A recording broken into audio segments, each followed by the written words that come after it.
America is celebrating Juneteenth. For decades, Black Americans have celebrated this date, marking the end of slavery, but it just became a federal holiday 3 years ago. 12 News journalist Jonathan McCall is live at Mesa Community College, where the city will host its first ever Juneteenth celebration in just a few hours. Hey, Jonathan.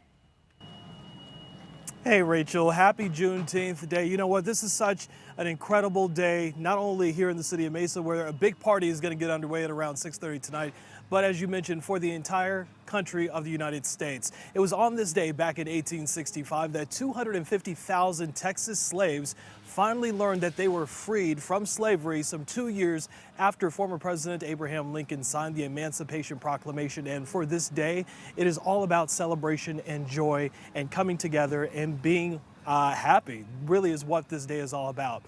To mark the words, you know what, we got a chance to talk with a 12-year-old girl from Las Vegas whose powerful words now being displayed right here tonight in the Valley.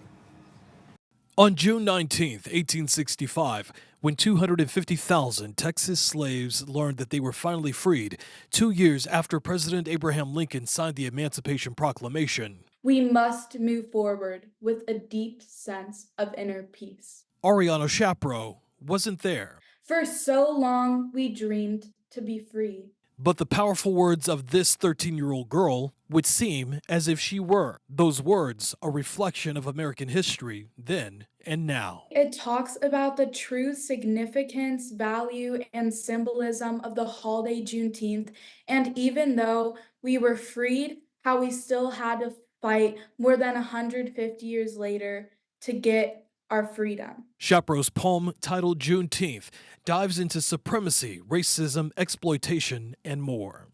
I really wanted to celebrate my family's experiences and history, stories, because they were actually enslaved in Holly Springs, Mississippi, and they participated in the Great Migration by moving to Chicago, seeking for better opportunities in the North. The poem, she says, is also a self-reflection of her own awareness, not only inspired by her family's own history, but her grandmother, who was the first woman district attorney in El Paso, Texas, and her mom, who she says faced several hardships and sacrifices to better their lives.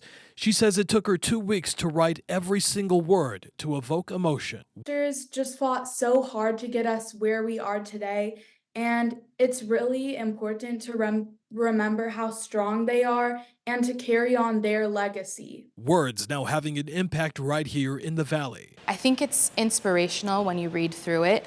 Now, visitors to the Children's Museum of Phoenix can read Ariana's words for themselves. Juneteenth now on display. Holly Garner is the museum's program director. She doesn't shy away from the hard conversation, the hard topic, and the celebration of Juneteenth and what it can mean. Ariana's Juneteenth poem will be featured here at the Children's Museum of Phoenix all week long, but it won't be the only time her work is featured here. In the month of August, she'll write another poem for Music and Sound Month, and in November, she'll have another poem featured during Native American Heritage Month. Ariana now hoping that her words will continue to inspire. Your voice has such a positive impact, and poetry is one of my favorite forms of art. So I just really hope I could encourage more people to do the same thing with writing. And she is indeed a talented young 12-year-old lady, and she has immense just a talent. And it was great to get a chance to talk with her and interview her and really just hear her perspective on what this day means to her and so many others as well. As we mentioned, here in the city of Mesa, a big celebration getting ready to take place. You can see they're setting up the stage behind us right now. They're going to have plenty of events, a DJ, music, food, and even a proclamation from the city of Mesa coming up at around 7:30 tonight. But we'll be checking in with you to let you know how the festivities are going here in Mesa. But for now, we're live this afternoon in Mesa, right on the community college, or the campus of Mesa Community College. I'm Jonathan McCall, 12 News. Jonathan, thanks so much, and we certainly can't wait for her future pieces in both August and November. Thank you for that live report. We're looking forward to it.